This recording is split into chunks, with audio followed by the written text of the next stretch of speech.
नमस्ते बच्चों, आज हम बिहारी जी के दोहे पढ़ेंगे। बिहारी रीति काल के सर्वश्रेष्ठ रीति सिद्ध कवि हैं। इनका एकमात्र ग्रंथ बिहारी सतसई है। 713 दोहों में रचित इस बिहारी सतसई को श्रृंगार, नीति और भक्ति की त्रिवेणी स्वरूपा माना जाता है। इस सतसई में एक ओर श्रृंगार का माधुर्य है तो दूसरी ओर नीति और भक्ति के दोहे मानवता को नई दिशा प्रदान करते हैं। तो आइए शुरू करते हैं। मेरी भव बाधा हरो राधा नागरी सोई, जा तन की झाई परे श्याम हरिद्युति हुई। देखिए, यह दोहा मंगलाचरण के रूप में बिहारी जी ने प्रस्तुत किया है। इस दोहे में राधा जी को अपनी आराध्य देवी या इष्ट देवी के रूप में स्वीकार करते हुए बिहारी जी अपने ग्रंथ की निर्विघ्न समाप्ति के लिए प्रार्थना कर रहे हैं। तो वो कह रहे हैं कि ऐसी चतुर नागरी यानी चतुर, ऐसी चतुर राधा जी मेरे सांसारिक कष्टों को दूर करें, मेरे सांसारिक विपत्तियों को, बाधाओं को हर लें, जिनके शरीर की झलक मात्र से ही श्री कृष्ण हरित द्युति यानी प्रसन्न कांति वाले हो जाते हैं। तो ये इसका पहला अर्थ था। इस नीचे की जो पंक्ति है इसके अनेक अर्थ निकल रहे हैं। तो पहला अर्थ है जिनके शरीर की झलक मात्र से ही श्री कृष्ण प्रसन्न मुद्रा वाले, प्रसन्न चित्त वाले हो जाते हैं। दूसरा अर्थ है ऐसी राधा जी, ऐसी चतुर राधा जी मेरी सांसारिक कष्टों को दूर करें, जिनके शरीर की झलक मात्र से ही श्री कृष्ण की जो कांति है, श्री कृष्ण का जो प्रभाव है, वह हरित यानी हर लिया जाता है। हम सभी जानते हैं कि श्री कृष्ण राधा जी को बहुत प्रेम करते हैं। इसलिए जैसे ही राधा जी श्री कृष्ण के पास आती हैं, श्री कृष्ण से मिलती हैं, तो कृष्ण स्वयं राधामयी हो जाते हैं और उस समय कृष्ण का प्रभाव स्वतः ही कम हो जाता है और वो राधा में एक रूप हो जाते हैं। यहाँ इसका तीसरा अर्थ है कि राधा जी पीतवर्णी है यानी गौरांगी है, पीतवर्ण है उनका, और श्री कृष्ण सांवले सलोने हैं यानी नीली आभा वाले हैं। तो हम सभी जानते हैं कि जब पीले वर्ण में नीला वर्ण मिलाया जाता है तो एक अलग ही रंग बनता है, उसे कहते हैं हरित वर्ण। तो यहाँ पर बिहारी जी ने अपनी बहुज्ञता और कल्पनाशीलता भी प्रकट की है। चौथा जो अर्थ है वह है कि ऐसी राधा जी मेरे कष्टों को दूर करें, जिनके शरीर के झलक पड़ने से, जिनके शरीर के प्रतिबिंब मात्र से ही श्याम, अब यहाँ पर श्याम को दुख, अवगुण और पाप का प्रतीक माना है। तो श्याम यानी दुख तो किस में, हरित द्युति में बदल जाते हैं, तो दुख किस में बदल जाते हैं, सुख में बदल जाते हैं, पाप पुण्य में बदल जाते हैं, और जो अवगुण हैं वो गुणों में परिवर्तित हो जाते हैं। तो चौथा अर्थ इस तरह से होगा कि ऐसी चतुर राधा जी मेरे सांसारिक कष्टों को दूर करें, जिनके शरीर की झलक मात्र से ही सारे अवगुण गुणों में बदल जाते हैं, सारे दुख सुख में बदल जाते हैं और सारे पाप पुण्य में परिवर्तित हो जाते हैं। तो देखिए, बिहारी जी के बारे में ये कहा जाता है कि बिहारी जी गागर में सागर भर देते थे, और यहाँ पर ये जो दोहा है ये इस बात को वास्तव में सही सिद्ध कर रहा है कि बिहारी जी ने एक ही पंक्ति में कितने सारे अर्थों को यहाँ पर समावेशित कर दिया है।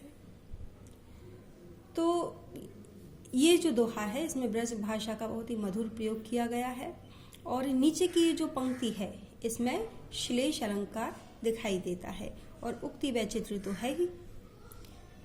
तो पर वारों उर्वशी सुनि राधिके सुजान, तू मोहन के उर्वशी व उर्वशी समान। यहाँ पर बिहारी जी कह रहे हैं कि एक गोपी जो जानती है कि हम तो श्री कृष्ण से प्रेम करते हैं और श्री कृष्ण जो है राधा जी से बहुत प्रेम करते हैं, तो वो गोपी राधा जी से कह रही है कि हे चतुर राधा जी सुनिए, हे चतुर सुजान यानी चतुर, चतुर राधा जी सुनिए, हम तुम पर तो पर बारों तुम पर न्योछावर करते हैं उर्वशी। उर्वशी कौन है? इंद्र की राजनर्तकी या स्वर्ग की अप्सरा। तो हम तुम पर उस स्वर्ग की अप्सरा को भी न्योछावर करते हैं। क्यों? क्योंकि तू मोहन के उर्वशी है, उर्वशी समान, क्योंकि तुम श्री कृष्ण के हृदय में बसी हुई हो। श्री कृष्ण के हृदय में, श्री कृष्ण के मन में बसी हुई हो। श्री कृष्ण तुम्हें अपने हृदय से लगा कर रखते हैं। किस तरह से लगा कर रखते हैं? बिल्कुल उर्वशी के समान। उर्वशी यहाँ पर गले में पहने जाने वाला एक आभूषण है, एक हार रूप में कह सकते हैं, हार की तरह से। तो उर्वशी के समान तुम्हें श्री कृष्ण हमेशा अपने हृदय में बसा कर रखते हैं, अपने हृदय से लगा कर रखते हैं। इसलिए हे चतुर राधा जी सुनिए, हम तुम पर इंद्र की अप्सरा, इंद्र की राजनर्तकी को भी न्योछावर करते हैं। तो देखिए यहाँ पर भी उर्वशी के अनेक अर्थ हैं। अब यहाँ पर उर्वशी हर बार अलग अलग आया है। 3 बार उर्वशी आया और तीनों बार अलग अलग अर्थ हैं। पहली बार जो उर्वशी आया है उसका अर्थ है इंद्र की नर्तकी या स्वर्ग की अप्सरा।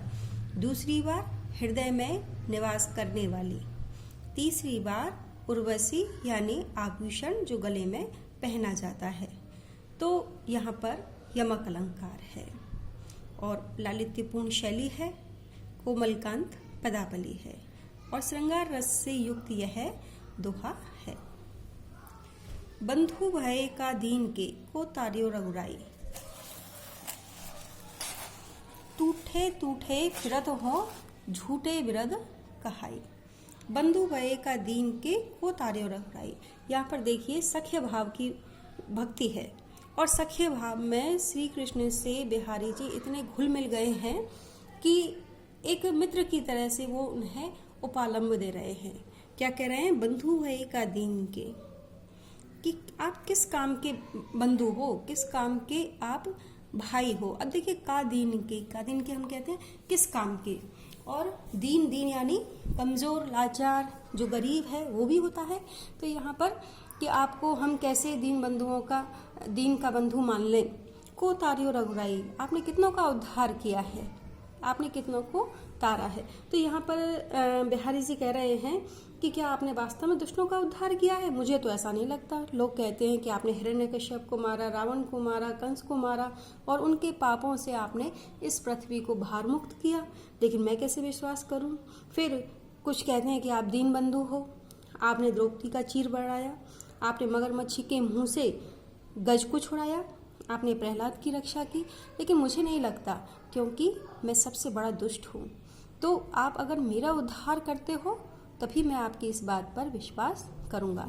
तो वो कह रहे हैं टूठे टूठे फिरत हो झूठे विरत कहाई। ऐसा लगता है कि झूठे यश के कारण आप इठलाते हुए फिर रहे हो, जबकि वास्तव में इसमें कोई सच्चाई नहीं है। अगर सच्चाई है तो आप मेरा उद्धार करके बताइए। बहुत ही अच्छा वर्णन यहाँ पर एक मित्र के भावों का किया गया है कि अगर काम सीधे सीधे नहीं बनता है तो थोड़ा सा ताना मार करके बिहारी जी वो है अपना उद्धार श्री कृष्ण से करवाना चाह रहे हैं। तो यहाँ पर सख्य भाव की भक्ति है और वक्रोक्ति अलंकार है। कब को टेरत दीन रटहोत न श्याम सहाय, तुम ही लागी जगत गुरु जग नायक जग बाई। अब यहाँ पर बिहारी जी फिर कह रहे हैं कि हे श्री कृष्ण, कब को टेरत, कब से आपकी पूजा कर रहा हूँ, कब से आपकी भक्ति कर रहा हूँ, कब से आपका नाम पुकार रहा हूँ। टेर रहा हूँ यानी रट लगा रखी है। दीन रट, दिनों की तरह से लगातार रट लगाए हुए हूँ, कृष्णा कृष्णा कृष्णा कृष्णा, होत न श्याम सहाय। लेकिन हे श्री कृष्ण, आप मेरे सहायक नहीं होते हो। सहाय यानी सहायक, आप मेरे उद्धार नहीं करते हो, मेरे सहायक नहीं बन रहे हो। तुम ही लागी जगत गुरु, हे जगत के स्वामी, हे जगत के गुरु। मुझे तो लगता है कि तुम्हें भी लग गई है। क्या लग गई है? जग बाय, संसार की हवा। जग नायक, जग नायक यानी जगत के स्वामी। तो हे जगत के स्वामी, मैं कब से दीनों की तरह, लाचार की तरह, कमजोर की तरह आपका नाम रट रहा हूँ, आपको याद कर रहा हूँ, आपका सुमिरन कर रहा हूँ, टेर रहा हूँ यानी सुमिरन कर रहा हूँ। होत न श्याम सहाय, लेकिन श्री कृष्ण आप मेरे सहायक नहीं हो रहे हो, मेरा उद्धार नहीं कर रहे हो। ऐसा लगता है हे जगत के गुरु, आपको भी इस संसार की हवा लग गई है। संसार की हवा लगना यानी संसार में कोई किसी का नहीं होता है, कोई किसी की परवाह नहीं करता है, परोपकार की भावना नहीं है, सब अपने स्वार्थ के लिए जी रहे हैं। तो यहाँ पर व्यंग किया गया है कि ऐसा लगता है आपको इस संसार की हवा लग गई है, तभी तो मैं इतनी देर से पुकार रहा हूँ और आप मेरा उद्धार करने को तैयार नहीं हैं। तो यहाँ पर भी सख्य भाव की भक्ति है और ऐसा लग रहा है मानो आपको तो संसार की हवा लग गई है। यहाँ पर उत्प्रेक्षा अलंकार है। श्याम सहाय, यहाँ पर अनुप्रास अलंकार दिखाई दे रहा है, सवर्ण की आवृत्ति। या अनुरागी चित्त की गतु समझे नहीं कोय, ज्यों ज्यों बूढ़े श्याम रंग त्यों त्यों उज्ज्वल होए। देखिए बड़ा ही अच्छा दोहा है, ये बहुत लोकप्रिय भी है कि इस अनुरागी चित्त की, अनुरागी यानी प्रेमी, इस प्रेमी चित्त की गति को, स्वभाव को समझे नहीं कोई नहीं समझ सकता। ये जो मन है किसी के प्रति आसक्त हो जाता है, किसी से सच्चा प्रेम करता है, तो उसके स्वभाव को कोई नहीं समझ सकता। और प्रेम भी किसके प्रति? श्री कृष्ण के प्रति। तब तो समझना बिल्कुल मुश्किल है।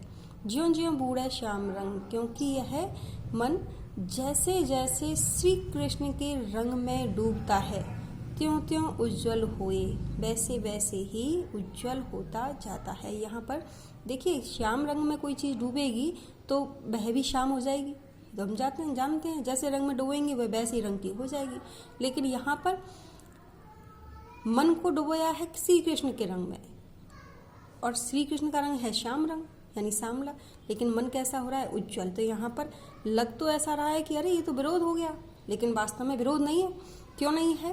क्योंकि जैसे जैसे यह मन श्री कृष्ण के प्रेम में, श्री कृष्ण के रंग में रंगता है, वैसे वैसे ही उज्जवल। अब उज्जवल से मतलब है कि मन में जो काम वासना विकार थे, काम क्रोध मद लोभ मोह जैसे अवगुण थे, वो सभी दूर हो जाते हैं। और जब मन से अवगुण दूर हो जाते हैं, वासना दूर हो जाती है, काम क्रोध दूर हो जाते हैं, तो मन कैसा हो जाता है? उज्जवल यानी निर्मल, पवित्र, साफ। तो इसलिए यहाँ पर विरोध का आभास है, विरोध नहीं है, विरोध का आभास होने के कारण यहाँ पर विरोधाभास अलंकार है। माधुर्य गुण है और साहित्यिक ब्रज भाषा का प्रयोग किया गया है।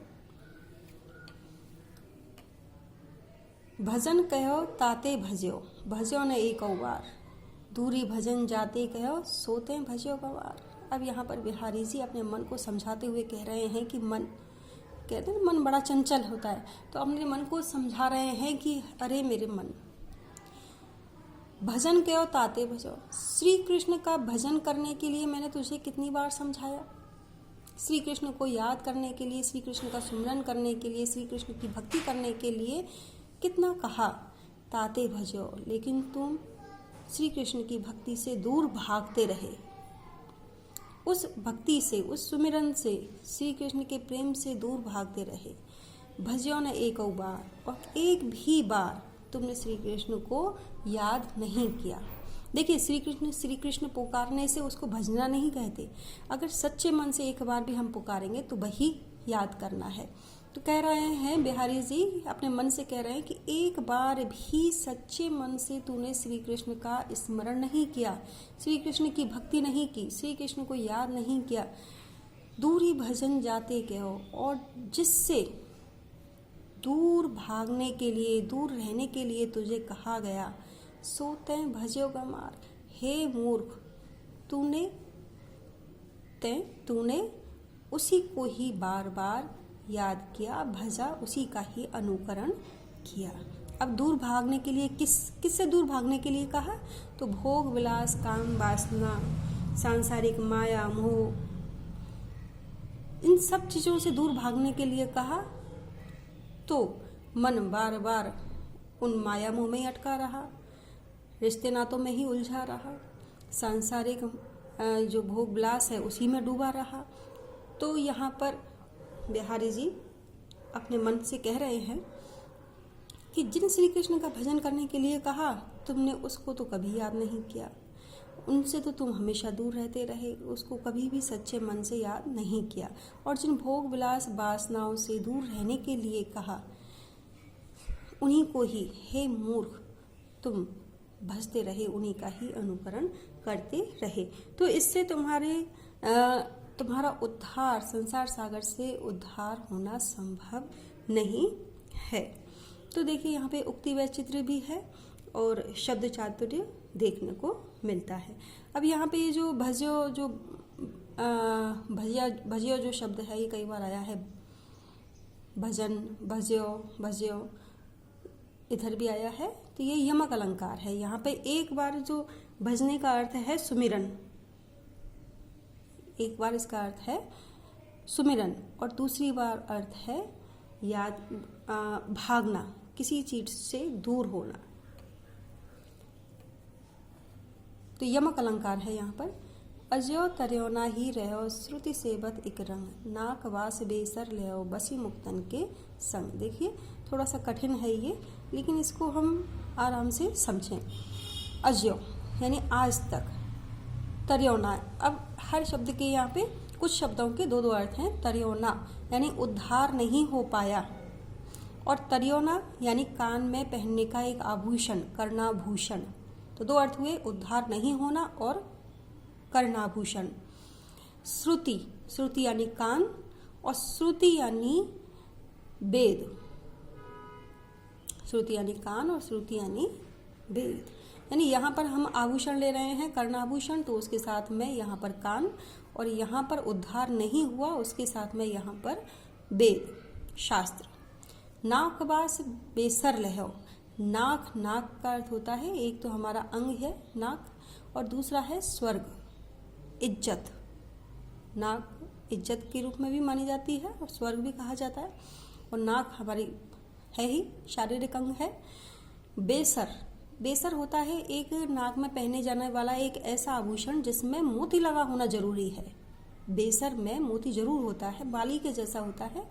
और बेसर का अर्थ होता है अधम, यानी जिसका कोई अस्तित्व ही नहीं है, सीधा साधा सा इंसान, सीधा साधा सा व्यक्ति, अधम व्यक्ति से। बसी मुक्तन के संग, मुक्तन, मुक्तन यानी मोती पहला अर्थ, और दूसरा अर्थ है मुक्त आत्माएं, यानी जिनकी संगति करने से अच्छा होता है, सत्संगति जिनकी की जाती है।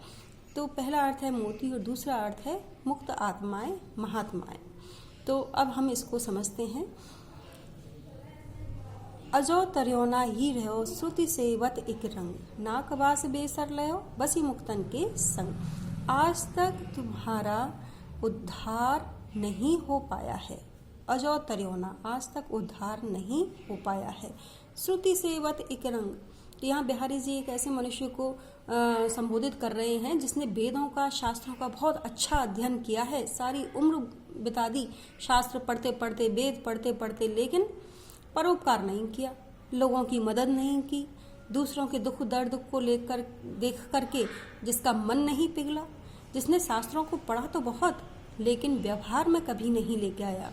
तो कह रहे हैं कि श्रुति सेवत एक रंग, एक रंग यानी निरंतर, एक साथ तुमने वेदों का, शास्त्रों का अध्ययन किया, सेवन किया, सुना, लेकिन फिर भी अजो तर्योना ही रहो, आज तक बिना तरे ही, बिना उद्धार किए ही रह गए, तुम्हारा उद्धार नहीं हो पाया। नाकवास बेसर लयो बसी मुक्तन के संग। और दूसरी ओर जो अधम व्यक्ति थे, बेसर अधम व्यक्ति थे, जिन्हें कोई ज्ञान नहीं था, शास्त्र ज्ञान नहीं था, जो पंडित नहीं थे, वे लोग भी बसी मुक्तन के संग, मुक्त आत्माओं के साथ रह कर, ऐसी मुक्त आत्माएं जिन्हें भोग विलास से कोई मतलब नहीं है, जो सांसारिकता से बिल्कुल दूर हैं, ऐसे मुक्त आत्माओं के साथ रह करके, उनकी संगति करके नाकवास बेसर लो, अधम व्यक्तियों ने भी नाकवास यानी इज्जत भरा हुआ स्थान प्राप्त कर लिया है, या स्वर्ग में निवास प्राप्त कर लिया है। तो इसमें ये बात मुख्य रूप से कही गई है कि केवल अध्ययन करना, पढ़ाई करना और शास्त्रार्थ कर देना, वेदों का स्मरण करना ही सब कुछ नहीं है, बल्कि उन्हें व्यवहारिक जीवन में ढालना जरूरी है। लोगों की मदद करना, परोपकार करना, सदाचार, ये सब ऐसे गुण हैं जो होना जरूरी है, जिसके बिना मनुष्य जीवन अधूरा है।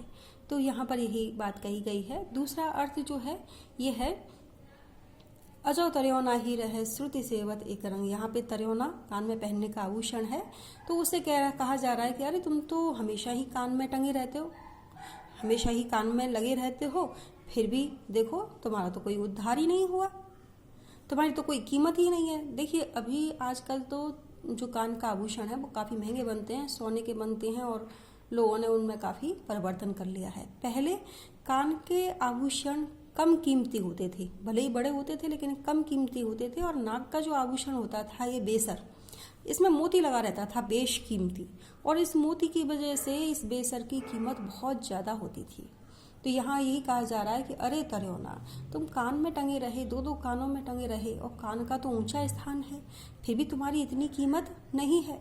और देखिए वही मोती का साथ देने की वजह से, मोती का साथ रहने की वजह से ये जो बेसर है इसने तो नाक जैसे ऊंचा स्थान प्राप्त कर लिया है, जबकि कान की तुलना में नाक नीचे रहती है, लेकिन फिर भी नाक इज्जत का प्रतीक है, नाक स्वर्ग का प्रतीक है। तो यहाँ पे ये कहा गया है कि बेसर ज़्यादा कीमती होती है, क्योंकि बेसर में मोती लगा रहता है, मोती की वजह से उसकी कीमत ज़्यादा बढ़ गई है। तो अर्थ तो इसके दो हैं, लेकिन पहले वाला अर्थ ही मूल रूप से भाव को अभिव्यक्त करता है और वही महत्वपूर्ण भी है। तो हर उसके दो अर्थ हैं। तो यहाँ पर श्लेष अलंकार हो गया तर्योना, जिसका उद्धार नहीं हुआ है, और तर्योना कान में पहनने का आभूषण। श्रुति यानी वेद शास्त्र, और श्रुति यानी कान। नाक यानी इज्जत स्वर्ग, और नाक यानी शरीर का एक अंग। बेसर यानी अधम, और बेसर यानी नाक में पहनने की बाली। मुक्तन यानी मोती, और मुक्तन यानी मुक्तात्मा। सघन कुंज छाया सुखद शीतल सुरभि समीर, मन हुए जात अजो वह उही यमुना के तीर। अब यहाँ पर देखिए एक गोपी है, वह श्री कृष्ण को बहुत याद कर रही है, और श्री कृष्ण को याद करते करते उसे पुराने दिन याद आ रहे हैं। वह याद कर रही है कि जब श्री कृष्ण यहाँ थे, हम लोगों के पास थे, तो किस तरह से हम रास रचाने के लिए, श्री कृष्ण से के साथ रमण करने के लिए, विहार करने के लिए यमुना नदी के किनारे जाया करते थे।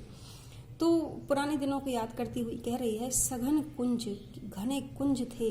कुंज एक ऐसी जगह होती है जहाँ पे घने वृक्ष होते हैं, एक नदी सी बहती रहती है, ठंडी हवा चलती रहती है, और फूल खिलते रहते हैं, पशु पक्षी भी अपना काम करते रहते हैं। तो सघन कुंज, घने घने कुंजों की सुखद छाया, घने घने कुंजों की सुख देने वाली छाया, और शीतल सुरभि समीर, और शीतल सुगंधित हवा, समीर यानी हवा। मन हुए जात अजो बह, आज अजो, आज मन फिर से, हुए जात अजो बह, आज फिर मन बह बह करके जा रहा है। उस हवा के साथ बहता हुआ मन वहीं जा रहा है, कहाँ? उसी यमुना के तीर, उसी यमुना नदी के किनारे पर। अब किस यमुना नदी के किनारे पर? हालांकि कृष्ण उनके पास नहीं है, कृष्ण से उनका विरह हो रहा है। अरे याद करते हुए एक बार उनके मन में वो जगह आती है कि अरे जहाँ पर हम कृष्ण के साथ विहार किया करते थे, कृष्ण के साथ घूमा करते थे।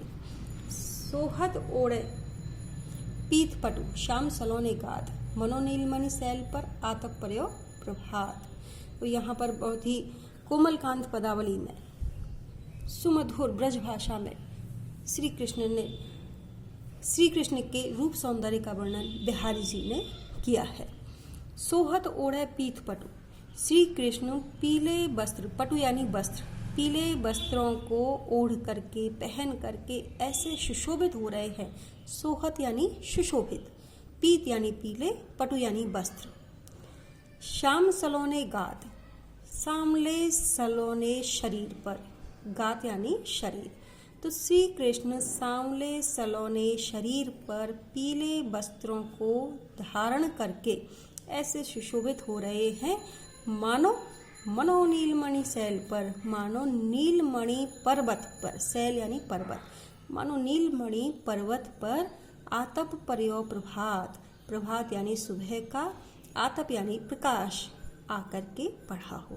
देखिए सुबह का जो प्रकाश होता है उसमें तीव्रता नहीं होती है, बड़ा अच्छा लगता है वह प्रकाश, क्योंकि बाद में तो तीव्रता आ जाती है तो वो धूप खटकती है, लेकिन जो सुबह का जो प्रकाश होता है उसमें सब बैठना भी पसंद करते हैं और वो बड़ा सुहावना होता है।